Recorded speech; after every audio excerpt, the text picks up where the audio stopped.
जयशंकर साहब बांग्लादेश गए थे। हाँ। खालिदा जिया के फ्यूनरल में शामिल होने। तो प्रोटोकॉल के तौर पे तमाम लोगों देशों के सब कॉन्टिनेंट्स के ज्यादातर लीडर्स थे, तो जिसमें पाकिस्तान की नेशनल असेंबली का स्पीकर भी था अयाज सादिक। ये जो भाई से हाथ मिला लिया जयशंकर साहब ने, बाया होगा सामने।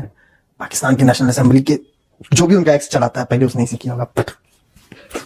फिर उसके बाद उसने ट्वीट लिखा कि जयशंकर चल के आए और उन्होंने हाथ बढ़ाया, हाथ मिलाया, फिर बोला कि मैं जयशंकर हूं। सादिक साहब ने बोला कि हाँ मैं पहचान गया, और ये बहुत बढ़िया डिप्लोमेटिक स्टार्ट है।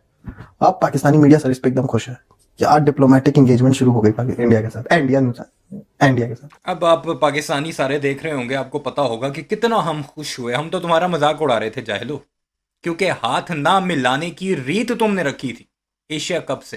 हालांकि एशिया कप जब शुरू हुआ था, फर्स्ट इंटरेक्शन हुई थी, तो भारतीयों ने भी हाथ मिलाए थे, और वो जो वीडियोस निकल कर सामने आई, फिर तुमने ही अपने प्लेयर्स पर लानतें भेजना शुरू की, तब बीसीसीआई ने खासकर अपने मीडिया के दबाव में आकर ये नो हैंड शेक पॉलिसी मुतारिफ करवाई। फिर तुमने ट्रॉफी तक नहीं ली वगैरह वगैरह। खैर जो भी है, जितना भी है, सब कुछ आपको पता है। अब इसमें भी इन्होंने गोल कर दिया सारा मामला कि नेशनल असेंबली की वो पोस्ट आई है और उस पर हमसे इंटरेक्शन करना चाहते हैं। वो मैं आपको दिखा देता हूँ, वो लिखा हुआ क्या है, ज़रा ये मुलाहिजा कीजिए। ये है हमारी नेशनल असेंबली की वो post. During Speaker National Assembly Ayaz Sadiq's visit to the Parliament of Bangladesh, in inscribed remarks in the condolence book placed for the late Begum Khalida Zia in the presence of foreign minister and delegation of different countries. अब यहाँ से शुरू होता है। The Indian External Minister Dr. S. Jaishankar approached the Speaker National Assembly and shaked hands. वो खुद आया, approach किया, हाथ मिलाया। During the interaction, Dr. S. Jaishankar introduced himself to the speaker and told the speaker that he had recognized him. Ayaz Sadiq ने कहा कि मैं जानता हूं तुम्हें। The interaction mark the first significant high level contract initiated by the Indian side following the Pakistan India conflict in May 2025। ये जो interaction पहला हुआ है हाई लेवल का, इंडिया की तरफ से शुरू किया गया मई 2025 के बाद। इट इज नोट वर्दी that Pakistan has consistently emphasized dialogue, restraint, and cooperative measure, including proposal for peace talk and joint investigation into the alleged false flag Pahalgam incident in order to prevent unprovoked aggression and escalation. ये है वो point जो national assembly ने लिखा कि हमने पहले भी तुम्हें प्रपोज किया था कि आओ अपना जो तुमने फॉल्स फ्लैग ऑपरेशन किया है उसकी तहकीकात हम करवाते हैं, हम पेश करते हैं। और ये वो बातें हैं जो मई 2025 के कॉन्फ्लिक्ट से पहले हुई थी, और ये पाकिस्तान का नेशनल मौक़िफ़ भी रहा है, जिसको तुम कह रहे हो कि पाकिस्तानियों ने बड़ी खुशी मनाई और हमारे साथ इंटरेक्शन करना चाहते हैं। यह है तुम्हारी कुल औकात झूठो। खुद मीडिया पर बैठ करना तो पूरी की पूरी चीज़ें बताते हो, बीच में से अपनी मर्जी का एक फुलझड़ी छोड़ देते हो कि पाकिस्तान चाहता है कि हम डायलॉग करें इनके साथ और पीस करें, तो इंटरेक्शन करना चाहता है, बड़ी खुशियां मनाई जा रही हैं। ये रही तुम्हारी खुशियां। ये वो डायरेक्ट उठाकर मैंने आपके सामने पेश किया, आप इसे जाकर खुद भी पढ़ सकते हैं। मेजर गोबर आर्या, जिसका झूठ आप खुद ही समझ जाएंगे, ये कहना चाह रहा है कि पाकिस्तान में जश्न का सा समा था, पाकिस्तानी बड़े खुश थे कि एस जयशंकर ने हमारे साथ हाथ मिलाए और अब भारत के और पाकिस्तान के हालात बेहतर होंगे। हाथ आकर तुम मिलाओ, फायदा तुम देखो अपना, एयर स्पेस तुम्हारी।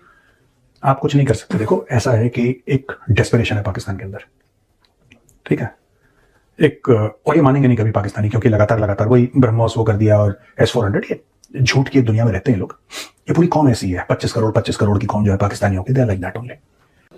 विदेश मंत्री एस जयशंकर के ढाका दौरे की एक ऐसी तस्वीर सामने आई है जिसने पूरे ग्लोबल साउथ के पावर कॉरिडोर में सनसनी फैलाई। अब ये इंडिया का मीडिया मैं आपको दिखा रहा हूँ, ये प्राइम मीडिया है इंडिया का।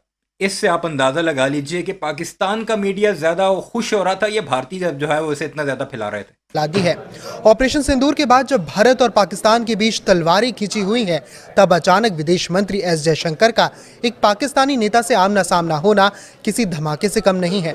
सोशल मीडिया पर यह तस्वीर आग की तरह फैल रही है, लेकिन याद रहे कि ये कोई दोस्ती की शुरुआत नहीं, बल्कि एक ऐसा इत्तेफाक है जिसने कई अनसुलझे सवाल खड़े कर दिए हैं। मौका था बांग्लादेश के पूर्व प्रधानमंत्री खालिदा जिया के अंतिम संस्कार का। जयशंकर वहां प्रधानमंत्री मोदी का शोक संदेश लेकर पहुंचे थे, लेकिन वहां उनकी मुलाकात हुई पाकिस्तान के नेशनल असेंबली स्पीकर सरदार अयाज सादिक से। ऐसे में जब भारत और पाकिस्तान के बीच बातचीत का हर रास्ता बंद हो, जब सरहदों पर तनाव चरम पर हो, तब ढाका के मानिक मियां एवेन्यू में इन दो चेहरों का एक फ्रेम में आना किसी बड़ी डिप्लोमेटिक कदम से कम नहीं था। बांग्लादेश से भारत के विदेश मंत्री एस जयशंकर की एक ऐसी तस्वीर सामने आई है जिस पर अब सियासत भी गर्मा सकता है। आपको बता दें कि बांग्लादेश के पूर्व प्रधानमंत्री अब ये कोई पहली इंट्रोडक्शन तो नहीं थी किसी भी पाकिस्तानी बड़े शख्स की या बड़ी सियासी शख्सियत की। इससे पहले नरेंद्र मोदी और शहबाज शरीफ ऐसी कई कॉन्फ्रेंसेज हो चुकी हैं, एस जयशंकर और इसहाक डार की ऐसी कई कॉन्फ्रेंसेज हो चुकी हैं जिसमें बाकायदा वो पहुंचे भी हैं और एक दूसरे के साथ लाइन में खड़े भी हुए हैं, यानी कुछ लोगों का फासला होगा, लेकिन कभी भी हाथ नहीं मिलाया गया। और इस बार पहल किसने की? खुद तुम भारतीयों ने पहल की। खुद अयाज सादिक की जुबानी कि 6 कदम वो चलकर मेरे पास आया और मुझे उसने हेलो करके कहा कि मैं एस जयशंकर हूं। और दूसरी बात, हमने तो कभी हाथ मिलाने से इनकार नहीं किया, ना तो तुमसे ना ही किसी और से, चाहे हमारा कोई बड़े से बड़ा दुश्मन क्यों ना हो। इसे डिप्लोमेटिक जेस्चर्स कहते हैं। लेकिन तुम लोगों का इखलाकियात से क्या लेना देना? जो तुमने पीछे गंद मचाया था एशिया कप और उसके बाद, वो खुद अब तुम्हारे मुंह पर आ रहा है। जिया के अंतिम संस्कार के मौके पर भारत के विदेश मंत्री एस जयशंकर पहुंचे थे। खास बात यह है कि इस दरमियान पाकिस्तान के स्पीकर अयाज सादिक भी बांग्लादेश पहुंचे हुए थे। ढाका में भारत के विदेश मंत्री और पाकिस्तानी स्पीकर के बीच मुलाकात की इन तस्वीरों को मोहम्मद यूनुस के ऑफिशियल अकाउंट से साझा किया गया है। आपको बता दें कि अंतरिम सरकार के मुखिया है मोहम्मद यूनुस और उन्हीं के अकाउंट से ये तस्वीरें साझा की गई हैं जो आप अपनी स्क्रीन पर देख रहे हैं। इन तस्वीरों को देखकर आपको एक किस्सा याद आया होगा, नो हैंडशेक कंट्रोवर्सी। जी हां, जब भारत और पाकिस्तान के खिलाड़ियों ने बीच मैदान पर हाथ मिलाने से इनकार कर दिया था। और ये वाकया कई बार हमने देखा कि जब भारत और पाकिस्तान के खिलाड़ी आमने सामने आए तो उन्होंने हाथ नहीं मिलाया। इसके बाद से बड़ा बवाल हुआ, कई लोगों ने इसे खेल भावना के खिलाफ बताया। लेकिन अब जो तस्वीरें सामने आई हैं उसमें भारत के विदेश मंत्री एस जयशंकर पाकिस्तान के स्पीकर के साथ हाथ मिलाते हुए नजर आ रहे हैं। इन तस्वीरों को आप देखिए, इन तस्वीरों को मोहम्मद यूनुस ने साझा किया है। अब इन तस्वीरों को लेकर देश की सियासत भी गर्मा सकती है। और ये बहुत दुखद समाचार है। कोई खालिदा जिया के बेटे से पूछे कि तुम्हारी माँ चली गई, तुम्हारे दिल पे क्या गुजर रही होगी, चाहे वो प्रधानमंत्री रही हो ना रही हो, यार माँ पहले माँ होती है। प्रधानमंत्री राष्ट्रपति की स्टोरी तो बात की बात है, ठीक है ना। बांग्लादेशियों को एक बहुत बड़ा लॉस हुआ है, ठीक है ना। मुझे ऐसा लगता है कि हम भी बांग्लादेश को दिन में 4 बार उल्टी सीधी बातें बोलते हैं, वो हमें उल्टी सीधी बातें बोलते हैं। वी से bitter things about each other. I have personally said it. But when ये वो बेशर्म है जिसने सबसे पहले बांग्लादेश पर हमला करने की बात की, अपनी फौज को बाकायदा अपने वीलॉग्स में ये कहता रहा कि इस तरफ से भी घुसो, उस तरफ से भी घुसो, क्योंकि हम 3 तरफ हैं बांग्लादेश के, चौथी तरफ समुंदर है या म्यांमार है, तो हम 3 तरफ से घुसकर इस तरह बांग्लादेश को काटेंगे तो उस तरह काटेंगे। अब जरा इसके मुंह से इखलाकियात की बातें सुनिएगा, इससे कहते हैं आयरनी। इस जैसा शख्स अब इखलाकियात का दर्स देने लगा है। जरा सुनते जाइए, एंजॉय करेंगे आप। somebody's mother has died, I feel अगर किसी की मां चली गई है ना, तो ये वो वक्त नहीं है ये सब करने का कि इसने क्या बोला और उसका मतलब क्या हुआ और वो चल के आया और हाथ मिलाया। I am happy that doctor Jaishankar ने यही देखी, सनातन संस्कृति यही है, ठीक है। सनातन संस्कृति ये हाथ मिलाना। तो एशिया कप में सनातन संस्कृति कहाँ चली गई थी? एससीओ में सनातन संस्कृति कहाँ चली गई थी? या बाकी जो कॉन्फ्रेंसेस होती रही जिसमें पाकिस्तान और इंडिया दोनों के डेलीगेशन मौजूद थे, वहां पर तुम्हारी सनातन संस्कृति कहाँ थी? और ये अखलाकियात का दर्स देते हैं बेगैरत। इस्लामाबाद में धमाका हुआ था ना, इस शख्स ने अपने मुंह से कहा था कि टीटीपी वालों ने तो मेरी बात को सीरियस ले लिया और इस्लामाबाद पहुंच आए। इस शख्स की जुबानी ये बातें अब ये हमें अखलाकियात के दर्स दिखाता है। देवों और असुरों में यही तो फर्क है। अब देखिए मैं बताता हूं आपको, यहां पे मासूर पाकिस्तानियों को कह रहा हूं।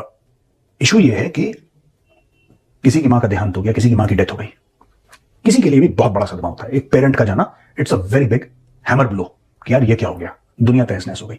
उस वक्त this is not a cricket match where you say we will not shake hands. दोस्तों एक सैड, ये बहुत दुखद चीज है। तो वहां पे वो गए थे अपना दुख व्यक्त करने के लिए। वहां पे पाकिस्तानी मीडिया का ये कहना और पाकिस्तानी नेशनल असेंबली का ये कहना कि दोबारा एंगेजमेंट शुरू हो गई। अरे यार, हैव अ हार्ट यार। बड़े लाहौरी हैं, they don't have a heart. मैं क्या बोलूं। भले ही जानकारों का कहना है कि इस मुलाकात से भारत पाकिस्तान के रिश्तों में कोई सुधार नहीं होने वाला, लेकिन डिप्लोमेसी की दुनिया में कुछ भी बिना मतलब नहीं होता। एस जयशंकर का वो गंभीर, ये मेन पॉइंट है, कुछ भी बिना मतलब नहीं होता। अब तुम्हारा मतलब है पाकिस्तान से, क्या मतलब है? इस तरफ तुम्हें चाइना की मदद चाहिए और पाकिस्तान के बगैर चाइना तुम हासिल नहीं कर सकते। रशिया से तुमने तेल लेना बंद कर दिया क्योंकि अमेरिका का डंडा आ चुका है। यूरोप तुम्हें मुंह नहीं लगाता क्योंकि पहले तुम उन्हें जाकर भाषण दिया करते थे। यही वो लेजर आइज है ना, जो ने कहता था कि हमें प्रीचर्स नहीं चाहिए, हमें पार्टनर्स चाहिए और तुम लोग ऐसा करते हो वैसा करते हो। अब जब डंडा दिया आगे से यूरोप और वेस्ट ने, तो अब इन्हें पाकिस्तान की दोबारा याद आई है। दूसरा, अफगानिस्तान के साथ इन्होंने ट्रेड करनी है और वाघा वाला रास्ता है बंद। मेन ट्रेड ही वहां से होनी है। इन्होंने बड़े बड़े ख्वाब सजाए हुए हैं कि हम अफगानिस्तान में बिलियंस ऑफ डॉलर्स की ट्रेड करेंगे और फिर वहाँ से मिडिल ईस्ट तक हम पहुँच जाएंगे, रशिया तक पहुँच जाएंगे। बच्चे, बीच में पाकिस्तान पड़ता है। चाबहार पर पाबंदी है, अमेरिका कुछ महीनों के लिए सैंक्शंस हटाता है, फिर लगा देता है, वो क्योंकि अमेरिका का जोर है उस पर। तो इसलिए तुम्हें अब पाकिस्तान की ज़रूरत है। तो इस तरह असल मुद्दे पर आओ कि डिप्लोमेसी में ज़रूरतें देखी जाती हैं। हाँ, हमें ज़रूरत हुई, हमें कुछ मफाद नज़र आया तो हम भी तुम्हें जफियाँ भी डालेंगे, लेकिन अभी तक नहीं। अभी तुम उस जोगे नहीं हुए। चेहरा और अयाज सादिक की वो संक्षिप्त मुलाकात, ये तस्वीरें आने वाले कई महीनों तक डिकोड की जाएंगी। हो सके आने वाले समय में विपक्ष की तरफ से सवाल पूछ लिए जाए कि जब खिलाड़ियों ने हाथ नहीं मिलाया तो बड़ी शाबाशी दी गई, बड़ी तारीफ की गई, लेकिन अब भारत के विदेश मंत्री पाकिस्तानी स्पीकर से हाथ मिला रहे। लेकिन कोई बड़ी बात नहीं है। राजनीतिक गलियारों में, कूटनीतिक गलियारों में ये चीजें आम है। जब भी दो देशों के बड़े नेता मिलते हैं तो हाथ मिलाना स्वाभाविक है। और ये ऐसा मौका था कि कोई भारत और पाकिस्तान के बीच पहले से ये बैठक तय नहीं थी। इन नेताओं की पहले से कोई प्रायोजित मीटिंग नहीं थी। ये एक ऐसा अवसर था, शोक सभा के कार्यक्रम का, बांग्लादेश की पूर्व प्रधानमंत्री खालिदा जिया के अंतिम संस्कार का मौका था। इसी दरमियान दोनों नेता आमने सामने आते हैं और ये मुलाकात होती है। औपचारिक तस्वीरें मोहम्मद यूनुस की तरफ से जारी की जाती हैं। लेकिन एक बड़ा सवाल यह है कि मोहम्मद यूनुस क्या संदेश देना चाहते हैं। भारत और पाकिस्तान के नेताओं के बीच हाथ मिलाने वाली तस्वीरों को, वो भी दो तस्वीरों को उन्होंने साझा किया है। अपने इस पोस्ट में उन्होंने 4 तस्वीरों को साझा किया। लिखा है कि जो सरदार अयाज सादिक है, जो कि पाकिस्तान के स्पीकर हैं, उन्होंने भारत के विदेश मंत्री एस जयशंकर के साथ मुलाकात की और ये मुलाकात बुधवार को हुई ढाका में। वहाँ के अखबारों में चर्चा है कि जमे हुए रिश्तों के बीच ये बर्फ पिघलने जैसा है। वहीं बांग्लादेशी मीडिया इसे अपनी धरती पर 2 चिर प्रतिद्वंदियों के मिलन के तौर पर देख रहा है। पाकिस्तानी अखबारों ने क्या लिखा? पाकिस्तान के अखबार द एक्सप्रेस ट्रिब्यून ने लिखा, भारतीय विदेश मंत्री एस जयशंकर ने बुधवार को ढाका में पाकिस्तानी नेशनल असेंबली के स्पीकर सरदार अयाज सादिक से संक्षिप्त मुलाकात की। मई में हुए सैन्य संघर्ष के बाद दोनों प्रतिद्वंदियों के वरिष्ठ अधिकारियों के बीच ये पहली ऐसी मुलाकात थी। वहां मौजूद अधिकारियों के मुताबिक जयशंकर सादिक की सीट के पास गए और उनसे हाथ मिलाकर अभिवादन किया, जिसका जवाब पाकिस्तानी स्पीकर ने भी मुस्कुरा कर दिया। दोनों ने संक्षिप्त बातचीत की और एक दूसरे का हालचाल पूछा। पाकिस्तानी अखबार द न्यूज ने लिखा, मई में परमाणु हथियारों से लैस इन दोनों पड़ोसी देशों के बीच 87 घंटे तक चले युद्ध के बाद ये पहली उच्च स्तरीय मुलाकात थी। इस साल मई में भारत और पाकिस्तान के बीच संक्षिप्त सैन्य संघर्ष के बाद तनाव बना हुआ है। पाकिस्तान के एक और प्रमुख अखबार डॉन ने भी इस मुलाकात पर लिखा, नेशनल असेंबली के स्पीकर अयाज सादिक और भारतीय विदेश मंत्री जयशंकर ने बुधवार को ढाका में हाथ मिलाया, जो इस साल मई में हुए सैन्य संघर्ष के बाद पाकिस्तानी और भारतीय अधिकारियों के बीच पहला उच्च स्तरीय संपर्क था। वहीं बांग्लादेश के प्रमुख अखबार प्रथम आलो ने ये हालात हैं जी हमारे पड़ोसियों के। अब इसे कवर करने के लिए कोशिशें की जा रही हैं कि पाकिस्तान ने कोशिश की और पाकिस्तान बड़ा खुश है, घंटा फ़र्क नहीं पड़ता हमें। तुम हमारे लिए मर गए, तुम नेपाल चले गए हमारे लिए, हम तुम्हें अब कुछ नहीं समझते क्योंकि हमने तुम्हें चपेड़े मारी हैं, अपने घुटनों पर लेकर आए। बहरहाल आपकी क्या राय है इस सारे मामले पर कमेंट सेक्शन में ज़रूर बताइएगा। चैनल को सब्सक्राइब नहीं किया तो ऐसे वीडियोज़ के लिए उसे भी ज़रूर सब्सक्राइब कीजिए।